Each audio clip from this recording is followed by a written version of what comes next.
네, 지금 여러분께서는 힘내라 동학개미 새정부 세주식 특집 방송을 시청 중에 계십니다. 이번에는 새정부 진짜 세주가 무엇인지 두 분 전문가 모시고 깊이 있게 진단해 보겠습니다. 최영동 고수, 송지호 고수께서 함께하십니다. 두 분 안녕하십니까? 네, 안녕하십니까.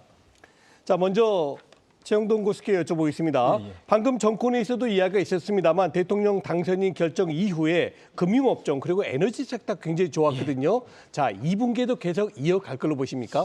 일단은 뭐 당분간은 가장 좀 긍정적으로 좀 볼 수 있는 섹터가 아닌가라는 말씀드릴 수가 있을 것 같아요. 뭐 물론 이제 1분기에 상대적으로 시장 대비해서 상당히 좀 좋은 흐름도 좀 보여주고 있긴 하지만 뭐 여전히 정책이라는 게 단기적으로 끝나는 것들이 아니기 때문에 그렇죠. 차후에 움직이는 들에 대해서는 좀 긍정적으로 볼 수 있지 않을까라는 말씀드릴 수가 있을 것 같아요.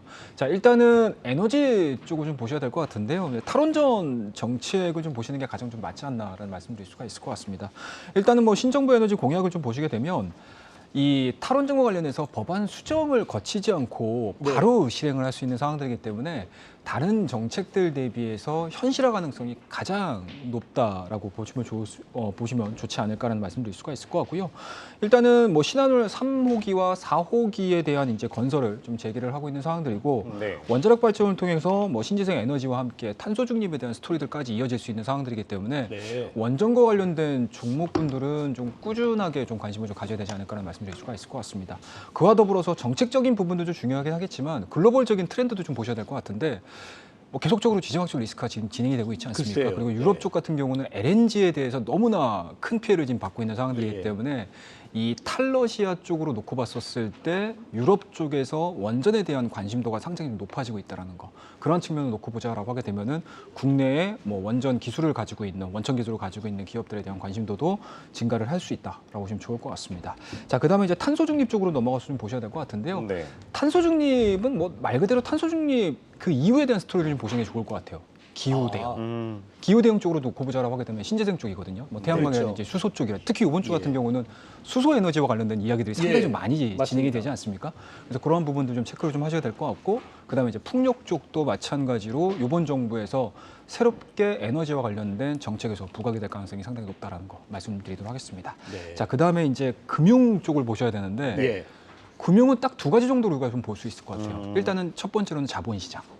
그다음에 두 번째는 대출 시장을 좀 보셔야 될 것 같은데 일단은 자본시장 측면에서는 우리 개인 투자자분들의 비율중 자체가 상당히 좀 높아지지 않았습니까? 그에 따라서 양도소득세에 대한 폐지 부분들이 좀 불거지고 있어요. 그렇다고 되면 연말에 항상 뭐 양도소득세 폐지, 양도소득세 납부를 피하기 위해서 굉장히 좀 대규모 물량들이 많이 나오지 않습니까? 그런 패턴들 자체가 또 사라질 가능성도 좀 높다라고 보시면 좋을 것 같고 또 외국인들 측면에서는 아무래도 이제 미국 같은 경우는 세율이 22%지 않습니까? 그렇죠. 근데 우리나라 같은 경우는 양도소득세가 좀 폐지가 이루어진다라고 하게 되면은 외국인들이 또 들어올 수 있는 환경 자체도 좀 문호가 좀 개방이 될 수 있는 그런 강점이 있다라는 거 말씀드리고요.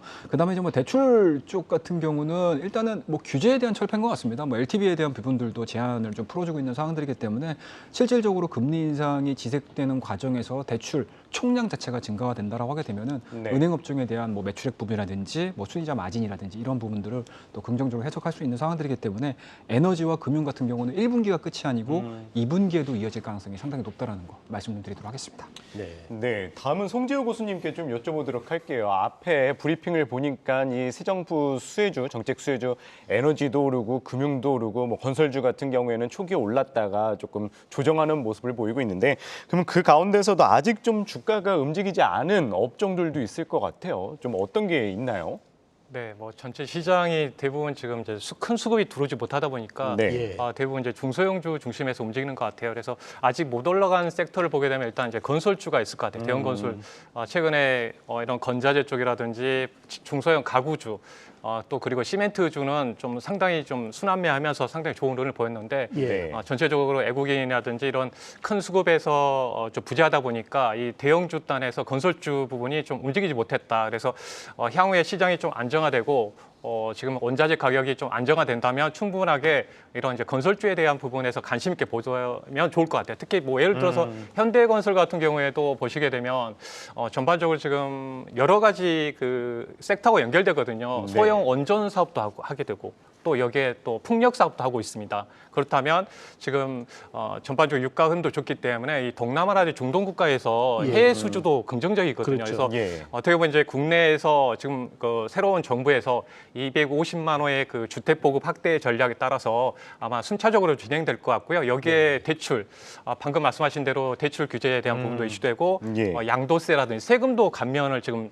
어제 나온 뉴스에 보게 되면 좀 움직임이 좋거든요. 그래서 그렇다면 충분하게 또 이런 새로운 어떤 주택 보급에 따라서 수요도 좀 살아난다면 건설주에 대한 부분 큰 수급에서 보실 필요가 있겠고, 두 번째 같은 경우는 이제 이번에 이제 그 정책을 딱 봤더니 이제 5G하고 6G 관련된 통신 쪽, 그러니까 최근에 그 KT가 올라오고 있는 이유가 뭐냐면 이제 진짜 그 5G, 6G 같은 경우는 이제 프라이빗 5G 서비스거든요. 쉽게 말해서 각 대기업들이 네이버라든지 이런 기업들이 기존의 이제 기죽을 이용해서 전용망을 통해서 사업을 할 수 있다는. 그래서 스마트 팩토리라든지 다양한 산업에서 봤을 때는 이제 어제도 그 움직임이 있었잖아요. 웬만해서는 외국인이 사지 않는데 어제 외국인이 매수하기 시작하더라고요. 그렇다면은 이 5G 인프라에 대한 장비주들에 대해서도 우리가 관심 있게 봐야 되지 않을까. 아마 새로운 정부 출범하게 되면 여기에 맞춰서 이어갈 것 같습니다. 그러니까 마이데이터까지 연결되어 있는 부분이기 때문에 마이데이터 관련주들도 아마 테마가 형성될 가능성이 있습니다. 그전에는 이제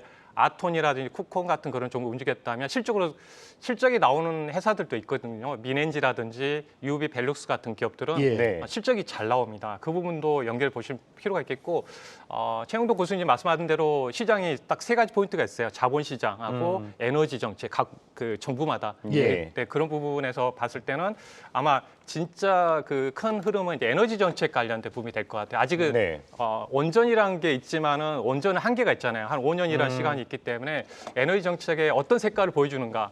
그러니까 수소, 그 핵심적인 공약에 봤을 때는 수소에 대한 부분이 있거든요. 그러니까 그 전에 이제 문재인 정부에서는 이제 태양광하고 풍력을 통해서 그린 수소로 가다고 했는데 지금 국민의힘의 입장에서는 소형을 넣어서 거기를 통해서 그린 수소로 간다고 보시면 돼요. 그래서 최근 이제 수소 관련주 그 소식 나오면서 이제 중소형주들은 움직였습니다. 그래서 아마 에너지 정책이 어느 쪽으로 가느냐, 수소 경제로 간다면은 또 수소 관련주도 많이 쉬어갔기 때문에 거기에 관련해서 이 세 가지 폼을 가지고 나눠서 보시면 좋을 것 같습니다. 네, 그렇군요.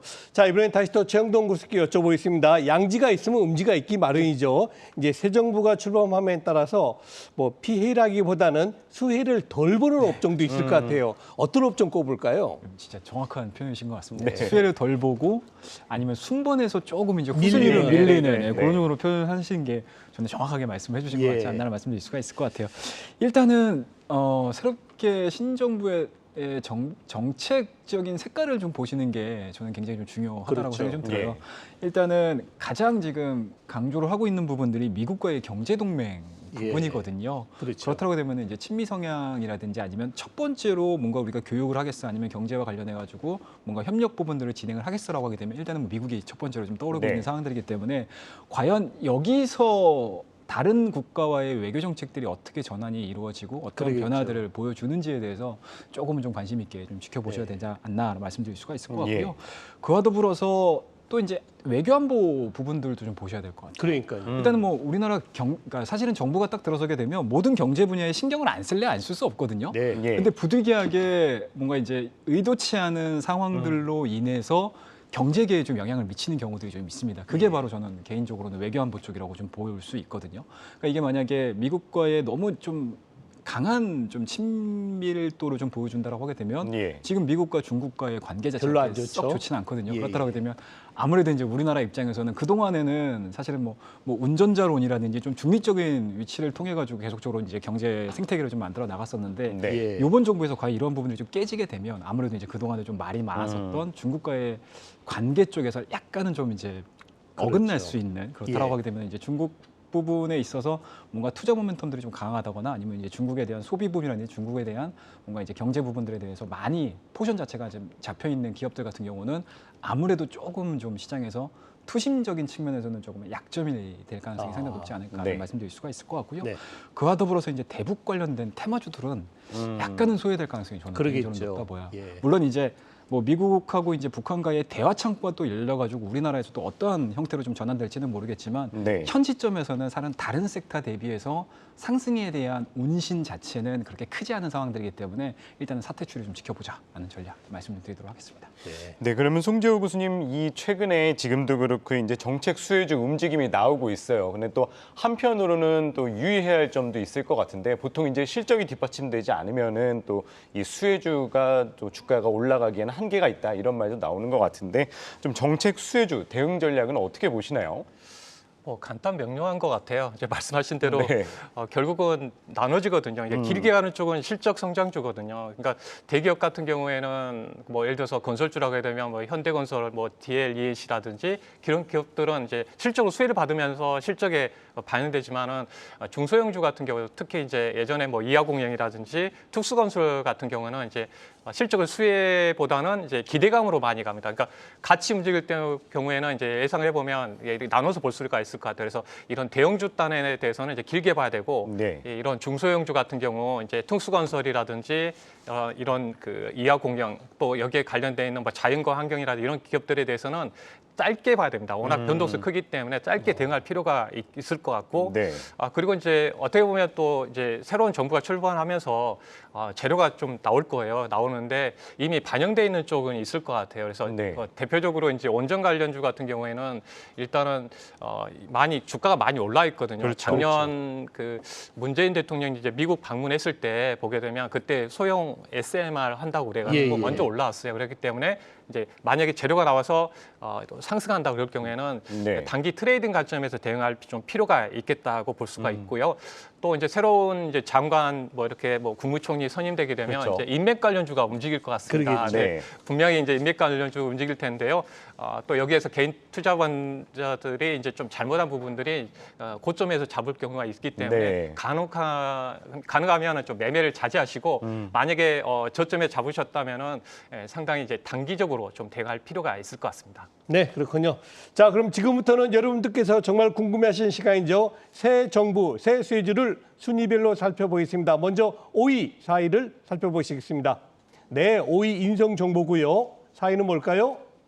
사람인 HR. 네, 그렇습니다. 자, 5위 원격 의료 관련주죠. 정동 교수님, 인성정보 선정 이유가 뭡니까? 일단은 뭐 5위여서 좀 부담을 좀 덜 가져오자라는 말씀드리고 일단은 뭐 좀 변동성을 좀 크게 가져갈 수 있는 섹터군에서 종목을 좀 골라봤다라고 하시면 좋을 것 같습니다.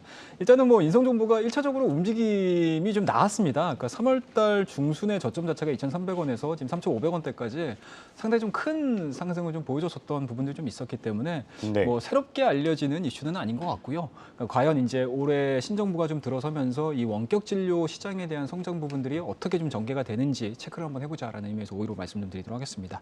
일단은 뭐 동사 같은 경우는 자회사입니다. 하이케어넷을 통해서 원격 진료 산업을 육성을 좀 하고 있는 상황들이기 때문에 일단은 자회사를 통해서 헬스케어 디바이스라든지 플랫폼에 대한 사업 변화가 상당히 조금 빠르게 진행이 되고 있다라고 네. 보시면 좋을 것 같고요.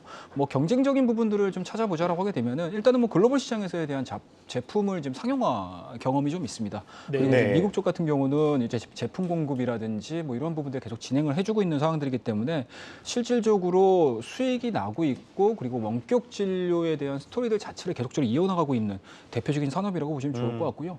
그리고 원격 진료에 대한 테마 부분들이 좀 밝아졌었을 때 가장 먼저 뛰고 가장 먼저 대장 역할을 해주고 있는 종목이 바로 이 종목이다라는 거 말씀 좀 드릴 수가 있을 것 같습니다. 자, 일단은 또 다른 이제 강점 부분들 좀 보셔야 될 것 같은데 일단 동사 같은 경우는 뭐 하드웨어 부분들도 좀 분명히 중요하겠지만 원격 진료 모니터링 사업을 같이 진행을 하고 있다라고 보시면 좋을 것 같습니다. 이게 뭐 국내뿐만 아니고 뭐 앞서 언급드렸듯이 미국 시장 쪽에서에 대한 진출 부분들도 계속적으로 좀 본격화가 좀 이루어진다라고 하게 되면은 이게 뭐 국내 산업인 것 같기도 하지만 사실은 이미 해외 같은 경우는 상당히 조금 활발하게 뭐 전개가 좀 되고 있는 상황들이기 때문에 네. 뭐 지금 구간에서 1차적으로 상승을 했고 좀 눌리는 과정에서 이게 다시 한번 산업에 대한 성장 부분들이 이제 시장에서 불거지는지 여부를 좀 체크를 하자라는 의미에서 이 5위 종목으로 원격 진료 안에서 인성정보 말씀 좀 드리도록 하겠습니다.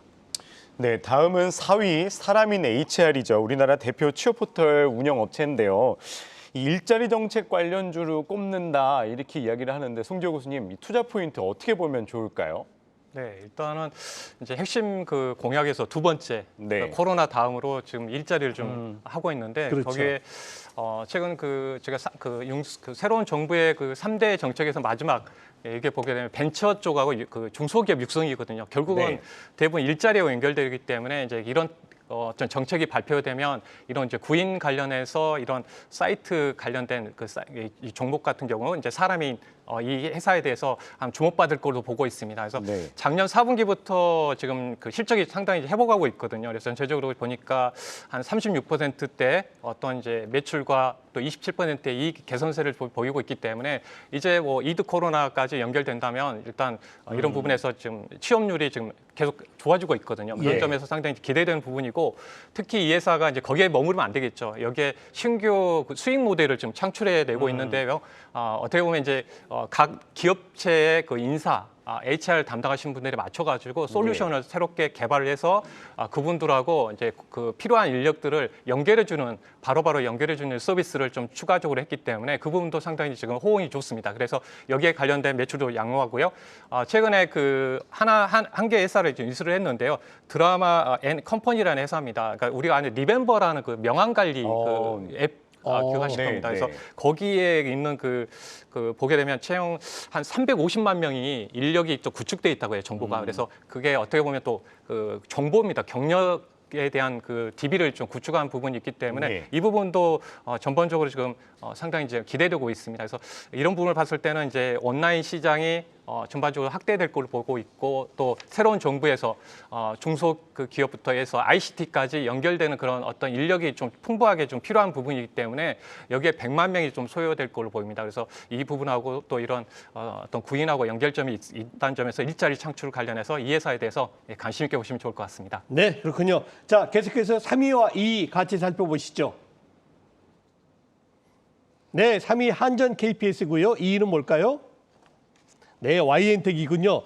자, 3위 한전 KPS. 저 온전 관련주 나올 줄 알았어요. 네. 3위 선정 이유가 뭔가요? 일단은 뭐 빼놓고 갈 수는 없을 것 같습니다. 네. 뭐 앞 코너에서 먼저 우리 개인 투자자분들께서 원전에 대한 관심도가 상당히 좀 많은 상황들이기 때문에 일단은 뭐 시장의 트렌드 그리고 시장의 투자 심리 자체가 개선되는 업종에 우리가 접근을 하는 게 일단은 뭐 수익률에 있어서는 가장 좀 현명하게 접근할 수 있는 방법이 아닐까라는 말씀드릴 네. 수가 있을 것 같고요. 일단은 뭐 한전 KPS를 가지고 나온 이유는 일단은 뭐 신규 원전도 신규 원전이지만 기존에 있는 원전에 대한 스토리들로 놓고 보게 됐었을 때 계속적으로 운영 수익을 받아갈 수 있는 기업들도 관심을 좀 가지시는 게 맞지 않나는 네. 말씀드릴 수가 있을 것 같아요. 일단은 뭐 가장 한전 KPS의 투자 포인트는 아무래도 이제 정책적 부분들이겠죠. 뭐 정부에 대한 이제 원전과 관련된 정책 자체가 지금 선회가 되고 있는 상황들이기 때문에 일단은 1차적으로 빠르게 좀 움직였다라는 거 말씀드릴 수가 있을 것 같고요. 물론 이제 최근 들어서는 단기에 상승했었던 부분들로 인해서 약간은 좀 쉬어가는 구간들을 좀 만들어주고는 있지만 네. 전체적인 정책에 대한 얘기를 해드렸을 때 뭐 단기간에 끝나는 것이 아니고 중장기적인 관점으로 원전에 대한 스토리 자체가 이어진다라고 하게 되면은 뭐 점진적인 우상향 패턴 자체는 이어질 가능성이 상당히 높다라고 보시면 좋을 것 같습니다. 일단은 뭐 동사 같은 경우는 현재 상업운전 중인 원전 자체가 지금 24기 정도가 되고 있는 상황들이고요. 네. 그와 더불어서 신안으로 앞서 언급드렸던 1호에서 이제 4호까지 그리고 신고리 5호에서 6호 그리고 천지 1에서 2호 정도 이 정도까지가 계속 운영이 되고 있는 상황들이거든요. 뭐 이러한 부분도 좀 고려를 했을 때 뭐 여전히 용량 자체는 42% 증가 가능성이 있다. 그만큼 한전 KPS에 대한 매출액이라든지 영업이익 부분들은 증가할 가능성이 상당히 높다라고 보시면 좋을 것 같고요. 그리고 해외 쪽을 좀 보셔야 될 것 같은데 UAE의 바라카 원전이 지금 1호기하고 2호기가 아마 하반기 정도쯤에 운전을 시작을 한다라고 하게 되면은 네. 앞서 언급드렸듯이 상업 운전이 좀 진행이 된다라고 하게 되면 한전 KPS에 대한 영업 부분들, 그러니까 상업 부분들에서 이제 운영 수익 부분들이 좀 발생이 될 수 있거든요. 이러한 부분들도 감안을 해서 좀 보자라고 하게 되면은 원전주들을 그냥 1차적으로 좀 올라갔어, 그럼 최근 조정받았어, 그리고 이제 관심을 끊으시는 것이 아니고 조정을 받았을 때 과연 차후에 움직일 수 있는지 여부 좀 체크를 하시면서 좀 보신다라고 하게 되면은 좀 재미있고 좀 이제 수익을 좀 가져다 줄 수 있는 섹터가 되지 않을까라는 말씀에서 오늘 2위 종목으로 한전 KPS 말씀 좀 드리도록 하겠습니다. 네, 정책 수혜주 2위 YN텍인데요. 이 산업 폐기물 전문 처리업체입니다. 송재 교수님, 2위를 꼽으신 이유가 어떤 건가요? 네, 뭐 새로운 정부에서 많이 폐기물이 많이 나올 네. 것 같습니다. 그래서 대표적으로 이제 그 인선 ENT라든지 이런 네. 기업도 있는데요. 이제 YN텍을 더 선점했던 부분은 저 차트 기술적으로 좀 이제 우상향하는 모습을 보이고 있어서 먼저 이 회사를 좀 선정을 했고요. 네. 특히 뭐 아시는 것처럼 이제 폐기물 관련주에서 진주라고 뽑는 그런 뭐 증권가에서 네. 리포트도 나와 있는데 총 이 YN텍 관련해서 이제 민간 최대 수준에서 170만 평방미터를 자랑하고 있습니다. 그래서 네.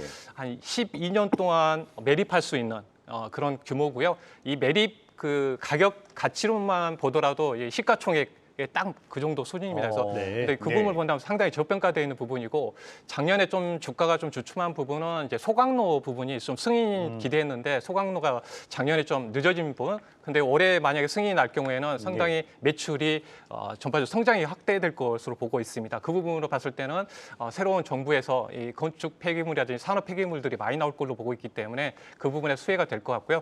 두 번째 포인트 같은 경우는 이 회사 같은 경우는 이제 해운 사업도 하고 있습니다. 케미컬 운반선을 8척을 보유하고 있기 때문에 지금 전반적으로 경제가 재개되면서 물류량이 많아지고 있죠. 지금 우리나라 그 수출 석유화학 부분이 지금 역대급이에요. 그래서 네. 그 부분도 상당히 지금 호황이 되고 있고 여수 같은 경우에는 지금 어떻게 보면 그쪽에 화학공단이 있기 때문에 상당히 지금 그 공급이 해줘야 되는 입장이고 또 마지막 같은 경우에는 이제 골프 사업도 하고 있습니다. 그래서 이번에 뉴오픈 관련해서도 네. 이제 골프 관련해서 수익성 면에서 긍정적인 부분이기 때문에 이런 부분에서 좀 이 종목을 선정했으니까요. 네, 보시면 좋을 것 같습니다. 네, 진짜 정책 수혜주 2위까지 알아봤습니다. 그러면 1위 이제 알아볼 차례인데요. 이 원격 의료, 일자리, 원전, 폐기물 관련주까지 나왔는데 그렇다면 1위 무슨 기업일지 함께 보시죠. 네, 모두 투어입니다.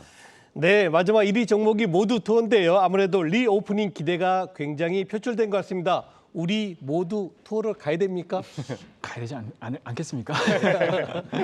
자, 일단은 뭐 앞서 우리가 5위서부터 2위까지 봤다라고 하게 되면 좀 이제 사회적으로 이 정책들이 진행이 됐었을 때 뭔가 플러스 되는 요인이 있고 마이너스 되는 요인이 있을 수 있는 산업이거든요. 네. 근데 이 모두 투어 같은 경우는 사실은 모두가 행복한 섹터가 아닌가라는 말씀드릴 수가 있을 것 같고요. 그리고 이제 오늘 같은 경우도 일단은 뭐 거리두기 완화가 좀 진행이 됐습니다. 그에 네. 따라서 오늘 리오프닝 관련 종목군들이 상당히 좀 발빠르게 움직여주고 있는 상황들인데 아마 신정부가 들어서게 되면은 조금 더 완화되는 리오프닝 정책들이 좀 나올 가능성이 상당히 높지 않을까라는 말씀드릴 수가 있을 것 같습니다. 그 중에서 가장 뜨겁게 반응을 할 섹터군이 뭐 여행 관련된 종목이지 않을까라는 말씀드릴 수가 있을 것 같고요.